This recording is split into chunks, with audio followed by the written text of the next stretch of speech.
Bonjour. Lecture du livre La suprême intention de Deverne Franck, édité à Neuchâtel en 1970, chapitre 25. Si nous nous sommes arrêtés, si nous nous sommes installés pour prendre le temps d'examiner toute chose du point de vue éternel et avec les yeux de notre Père, il nous est impossible de rester indifférents à l'heure qu'il est à l'horloge divine, à la marche de l'histoire et à l'imminence de la fin. Comme au jeu d'échecs, nous pouvons voir que chaque mouvement exécuté par les grands de ce monde est une étape plus décisive et plus fatale vers la crise finale. Impasse d'un côté, échec d'un autre, la lutte entre deux gouvernements dans l'invisible touche à sa conclusion. Tous ceux qui ont quelque discernement spirituel seront contraints de prendre conscience et de reconnaître au cours de ce chapitre le caractère impératif de ce qu'il faut bien appeler le vrai problème de l'heure. Au sein de l'Église chrétienne, il y a des membres qui vont de l'avant avec le Seigneur et le suivent de tout près d'un cœur résolu.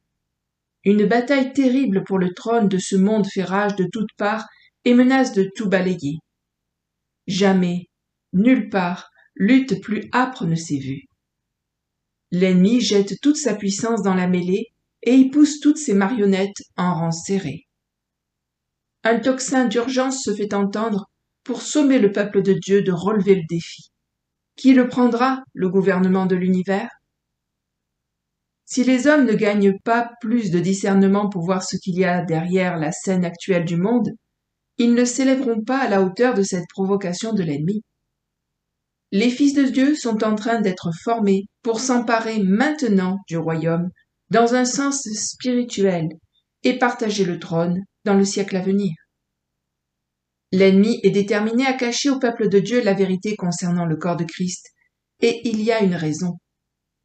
S'il y a quelque part un groupe de chrétiens qui constitue une telle expression de la vérité, Christ corporatif, on peut être sûr qu'il deviendra une cible pour Satan et qu'il subira de toutes parts les assauts les plus violents. Nous connaissons la valeur d'un témoignage individuel intrépide, mais combien supérieure serait la puissance accumulée dans un corps où se fondraient les individus, démontrant devant le monde que les enfants de Dieu peuvent communier et vivre en parfaite harmonie. Quand l'Église sera une, alors le monde croira. Afin que tous soient un, exactement, comme toi, Père, tu es en moi, et que je suis en toi, afin qu'eux aussi soient un en nous, afin que le monde croie et soit convaincu que tu m'as envoyé. Jean 17, verset 21, Nouveau Testament, version amplifiée. La parole de Dieu dit qu'un seul en poursuivrait 100 et que 2 en mettraient 1000 en fuite. Il y a de la force dans l'unité. Satan se rend compte qu'il sera immédiatement déposé quand le Fils corporatif sera pleinement manifesté.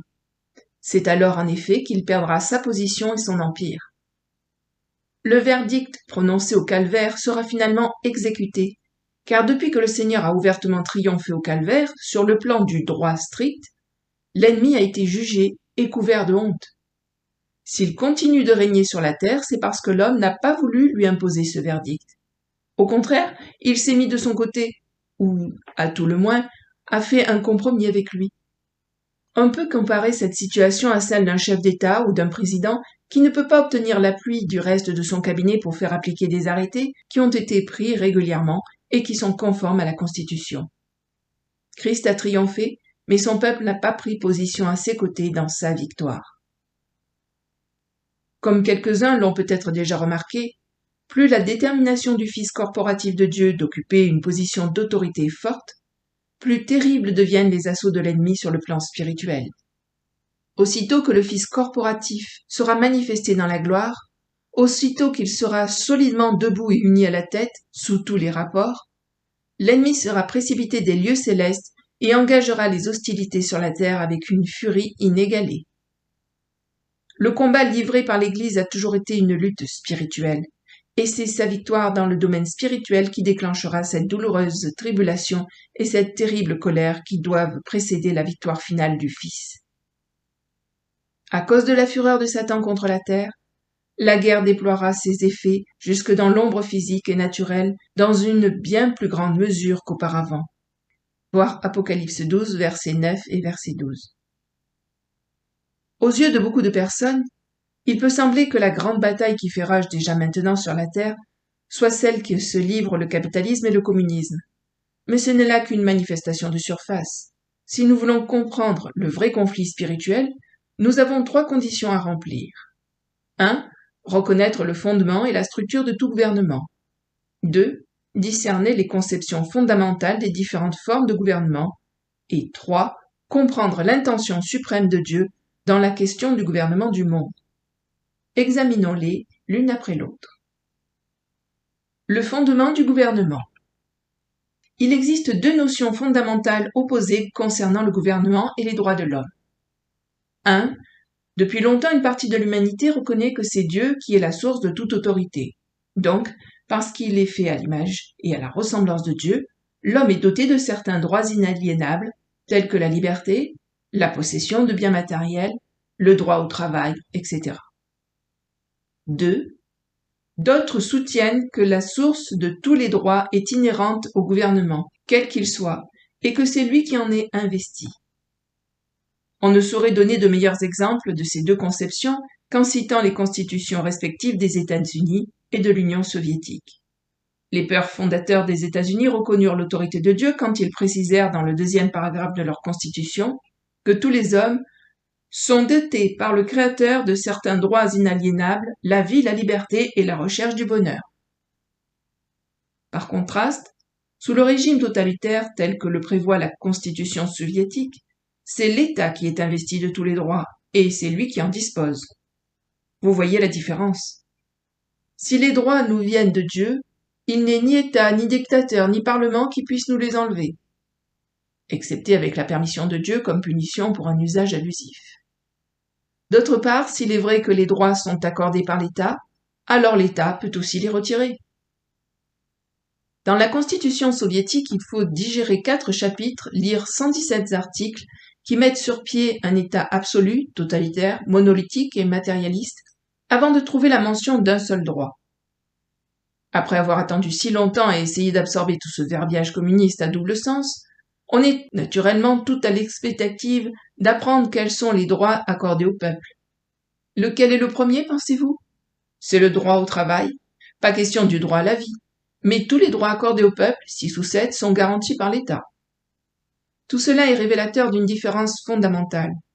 Ou bien l'État existe pour la personne, comme dans notre pays, ou bien c'est la personne qui existe pour l'État, comme en Union soviétique. Aux États-Unis, comme en Suisse ou en France, la personne a des droits qui sont indépendants de l'État. Chez les soviets, il n'existe aucun droit inaliénable. Tous peuvent être retirés par l'État qui les a octroyés. Ainsi, l'État usurpe la place de Dieu. Le système soviétique est virtuellement athée. Karl Marx a compris la source inhérente des droits bien mieux que beaucoup d'Américains. Il n'aimait pas la démocratie parce que, disait-il, elle est fondée sur le principe que chaque homme a une âme, indépendamment de tout ordre social ou de toute classe sociale. Il a dit « Je prétends que seule la classe a des droits, l'individu n'a aucune valeur quelconque, à moins qu'il ne soit un membre de la classe révolutionnaire. » Fin de citation. Voici comment nous comprenons la différence entre la personne et la classe. Une personne est un être possédant une âme douée de raison. De ce fait, elle a des droits. Un porc n'a pas d'âme douée de raison, il n'a que des instincts et des appétits animaux, c'est pourquoi il n'a pas de droits. Une fleur, de même, n'a pas d'âme, et n'a donc pas de droits. En Russie soviétique, les hommes, en tant qu'individus, sont utilisés comme les animaux ou cueillis comme les fleurs, au gré de l'État qui les contrôle. Ils ne sont pris en considération qu'en bloc ou en classe. Les individus n'ont pas de droits, mais une classe représente une force pour l'État. On peut par conséquent lui octroyer des droits. Conception fondamentale de divers gouvernements. Nous avons représenté sur le tableau noir les 3 types fondamentaux de gouvernement qui découlent de l'ordre de choses établi par Dieu. Ce sont la théocratie, gouvernement de Dieu, l'anarchie et le totalitarisme. Pour comprendre la notion fondamentale de gouvernement, nous devons revenir à notre juste point de départ en Dieu. Quand nous reconnaissons que Dieu, qui est la source suprême de tous les droits, a prévu que l'homme ne serait jamais qu'une source secondaire de droit, comme lorsqu'une autorité accorde à un couple le droit d'élever un enfant qui ne leur appartient pas. Parce que c'est Dieu qui garde la haute main sur les droits que l'homme en position d'autorité peut accorder à ses semblables, nous pouvons comprendre ce qui est arrivé à Adam dans le jardin. Selon les prévisions divines, Adam aurait dû céder à Dieu tous ses droits, lui permettant ainsi de gouverner par son entremise. Il aurait été en quelque sorte le vice-roi sur cette terre. S'il avait accepté et suivi ce plan, et sa postérité après lui, on aurait eu une théocratie, le merveilleux gouvernement de Dieu sur tout l'univers. Au lieu de cela, Adam choisit de se réserver pour lui-même l'exercice de ses droits. Sollicité par son appétit, au propre et au figuré, il entra dans une voie de gouvernement personnel, indépendant, qui en fait déboucha sur l'anarchie. Il voulut être un Dieu exerçant ses propres droits, libre de faire ce qui paraissait bien à ses yeux. C'est là par essence l'esprit de l'anarchie qui s'est emparé des cœurs rebelles depuis la chute. Comme nous l'avons déjà vu, l'état de neutralité en matière de gouvernement n'est qu'un état transitoire. L'homme doit se soumettre au gouvernement de Dieu, sinon, dans son effort pour être complètement libre, il tombera dans la servitude d'un gouvernement totalitaire. Subordonné d'abord à ses appétits, il deviendra bientôt esclave de Satan. Et le diable qui a obtenu la dictature sur Adam gouvernera aussi les fils d'Adam.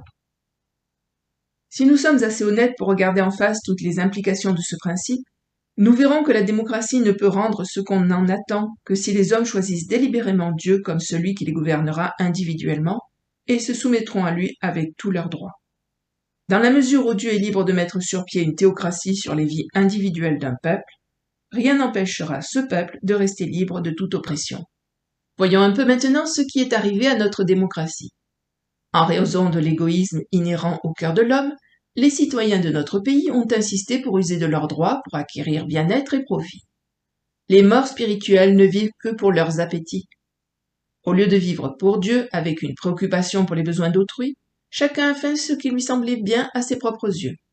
Le résultat, c'est que la ligne de conduite du gouvernement, ces dernières années, a été d'intervenir pour réprimer les tendances égoïstes. Constitutionnellement, le peuple n'a pas donné au gouvernement le droit de prendre de telles initiatives. C'est le gouvernement qui a usurpé des pouvoirs plus étendus pour agir en faveur de ce qu'il appelle l'intérêt de tous. La puissance de la classe a été découverte et exploitée, et la tendance actuelle vers une société d'abondance porte en elle les germes inhérents au totalitarisme. Il n'y a pas besoin de beaucoup de sagesse pour reconnaître que toutes les formes de gouvernement inclinent vers un de ces types. Le gouvernement de Dieu, le gouvernement du moi ou le gouvernement de Satan. Aujourd'hui, l'homme dans la rue ne tient pas en réalité à son indépendance. Il croit qu'il y tient, c'est tout. L'indépendance, l'autonomie totale, comporte trop de responsabilités, et la responsabilité est un fardeau. L'horrible fardeau d'avoir à répondre à cette question. Quel est le vrai but de ma vie? Si l'homme a un but, sa vie doit être empreinte de résolution. Or celui qui sait ce qu'il veut a besoin de discernement et de discipline. C'est pour cela qu'elles ont tant de succès aujourd'hui les théories qui enlèvent à l'homme sa liberté, ou l'engagent à y renoncer en faveur de quelque organisation intéressée. Le marxisme détruit la liberté qui se dissout sous son influence dans le déterminisme historique. Le freudianisme dissout la liberté dans le déterminisme du subconscient et de l'érotisme. Et le régime totalitaire la noie dans la collectivité de la race, de la nation, du sang ou du clan. Fulton Sheen. L'intention suprême de Dieu dans le gouvernement du monde. Si les hommes n'embrouillaient les problèmes fondamentaux que dans le domaine politique, ce ne serait pas encore trop tragique. Mais on trouve la même confusion dans le corps de Christ, l'Église. Dissiper cette confusion, voilà le grand problème, le problème urgent de l'heure actuelle. Rachetée de l'esclavage par le sang de son Seigneur, l'Église ne va-t-elle vivre que pour elle-même, ne recherchant que ce que lui peut faire pour elle? Ou va-t-elle s'élever à la hauteur de sa responsabilité pour vivre d'une manière digne de son intention suprême? Ce n'est qu'en se plaçant sous l'autorité divine qu'elle peut vraiment exercer l'autorité. Une soumission totale à la tête, sous la complète et joyeuse direction de son esprit, voilà ce qui lui incombe. Comme mon cœur m'a fait mal quand j'ai trouvé une fois dans l'Église des personnes qui réagissaient contre le gouvernement de l'esprit et insistaient pour obtenir un gouvernement autonome. Si les problèmes fondamentaux de gouvernement deviennent facilement compliqués ou confus, C'est parce que certains éléments insistent pour exercer leurs droits démocratiques. Chacun a le droit de vote dans l'Église locale. Ce n'est donc pas Dieu qui règne, mais l'égoïsme collectif de la communauté. Plus d'une Église incapable de garder son pasteur plus de 12 ou 15 mois ne survit qu'à la faveur d'un régime qui n'est pratiquement que de l'anarchie. Pourquoi ? Parce que les bancs sont remplis de membres qui ne savent pas ce que c'est que la souveraineté de Dieu sur leur vie. À l'autre extrême, naturellement, il arrive qu'un pasteur de tempérament volontaire monte sur le trône et se comporte virtuellement comme un dictateur. Qu'arrive-t-il alors ? Il disperse le troupeau ou subjugue ceux qui restent. Il voit que les membres ont besoin d'être gagnés, mais il les gagne par sa puissance et par ses méthodes à lui, et non pas à la manière divine et par l'esprit. Quand les hommes ne veulent pas céder au gouvernement de Dieu, l'esprit totalitaire les gouvernera par la force. L'heure est venue où des hommes au jugement sage et mesuré doivent se lever et prendre position en faveur du gouvernement divin dans l'Église. Pour ceux qui résistent à l'autorité, cela peut paraître une manifestation de l'esprit totalitaire, mais parce que Dieu a délégué son pouvoir à des hommes, qu'il a rachetés, il sera avec ses serviteurs comme il a été avec Moïse. C'est son autorité dans l'Église qui réalisera son objectif dans le monde. Nous devons nous souvenir que le plan de Dieu comporte un gouvernement dans la joie par ceux qui sont devenus ses esclaves par amour, s'étant engagés joyeusement sur le chemin de la croix. Ils se sont soumis de plein gré à son gouvernement, sont heureux sous l'autorité de Dieu et s'associent avec joie à ses desseins. Les croyants qui se soumettent à un tel gouvernement découvrent que ce n'est pas un esclavage mais une bénédiction. Cependant, pour ceux qui refusent de plier sous la main de Dieu et de ses serviteurs et insistent sur l'esprit d'indépendance dans cette question de gouvernement, Dieu a pris ses mesures pour leur imposer la loi morale et naturelle. La loi n'entre en jeu que lorsque les hommes dépassent la mesure. Dans tout cela, nous constatons que Dieu est quand même souverain et que le gouvernement est inséparable de sa personne. Mais il ne trouve son plaisir qu'en ceux qui choisissent joyeusement d'être gouvernés, non seulement par la loi naturelle et morale, mais par les lois spirituelles de son royaume. Le gouvernement de l'esprit. Avez-vous jamais vu quelqu'un dont le corps n'obéisse pas aux directions de la tête ? On appelle cette maladie la danse de Saint-Guy. Elle est causée par l'incapacité de la main ou du pied de répondre à l'impulsion du cerveau. C'est l'anarchie manifeste dans le corps physique. Un coup d'œil sur le corps spirituel de Christ nous apprend que cette maladie, ici aussi, empêche la tête de fonctionner efficacement par son corps. Cet état-là ne durera pas longtemps. Dès l'éternité, le Père a prévu que son Fils aurait un corps pour exprimer sa vie, sa lumière et son amour. Vu sous cet angle, c'est le point de vue du cœur de Dieu. L'Église nous apparaît destinée à devenir le vase d'honneur et de gloire que Dieu s'était proposé d'obtenir. Examinons maintenant 4 prépositions qui expliquent comment sera réalisée cette suprême intention de Dieu pour son Fils. 1. Dieu a tout mis sous ses pieds et l'a donné comme chef suprême à l'Église qui est son corps. Éphésiens 1, verset 22. Du point de vue éternel de Dieu, c'est déjà chose faite. Quand les membres ne réagiront qu'à la tête, il y aura une glorieuse harmonie à l'intérieur du corps et chacun accédera à la vraie mesure de sa pensée, de son dessein, de sa vision et de son esprit. 2. Si vous avez jamais essayé de percer le mystère de tout ce qui existe, voici l'explication de Paul.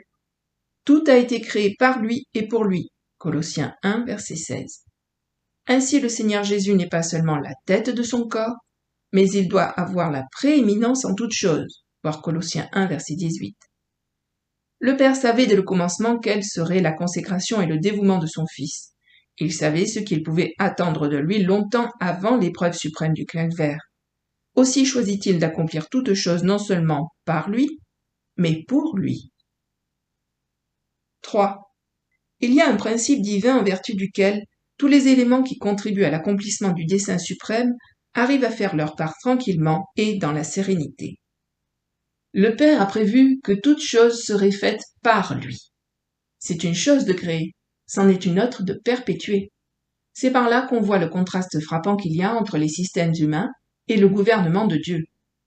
Dès l'éternité passée, il avait prévu que ce serait par Christ que toute chose entrerait en action et poursuivrait leur activité. Ce qui n'est pas fait par lui est donc temporel et transitoire. Son œuvre seule est éternelle. Il est avant toute chose et toute chose subsiste par lui. Colossiens 1, verset 17, version Darby. 4. ce n'est pas seulement en lui, pour lui et par lui, mais c'est aussi avec lui que le Père atteindra les derniers confins de l'univers par l'expression la plus complète de lui-même. Comme le Fils s'exprime par son corps, le Père s'exprime par son Fils corporatif. Ainsi, la plénitude de celui qui remplit tout en tous, ou en tout, gagnera tout l'univers par le corps, non seulement dans le siècle présent, mais aussi dans le siècle à venir. Paul écrit « Afin, lorsque les temps seraient accomplis, de réunir ou de récapituler toutes choses en Christ. » Éphésiens 1, verset 10. Oui, c'est avec Christ comme Fils de sa droite que le Père remplira tout dans l'univers entier. La domination sera sur son épaule, point de suspension. À l'accroissement de son empire et à la paix, il n'y aura pas de fin. Ésaïe 9, versets 6 et 7, version Darby. Finalement, nous posons la question, est-ce bien pour le Fils unique et pour lui seul que tout cela a été prévu et préparé? Non. Selon son bon plaisir, le Père a pris ses mesures pour que le Fils corporatif en son entier ait part à la victoire. Unis par son esprit, comme membres de son corps, nous sommes appelés à partager un jour sa gloire et à lui être associés à la tête du royaume. Nous sommes inclus dans la glorieuse intention du Père pour son Fils par le simple fait que nous sommes en lui. Et lorsque toutes choses lui auront été soumises, alors le Fils lui-même sera soumis à celui qui lui a soumis toutes choses, afin que Dieu soit tout en tous. 1 Corinthiens 15, verset 28. Fin du 25e chapitre. La suite de cette lecture dans une prochaine vidéo. À bientôt. Merci. Au revoir.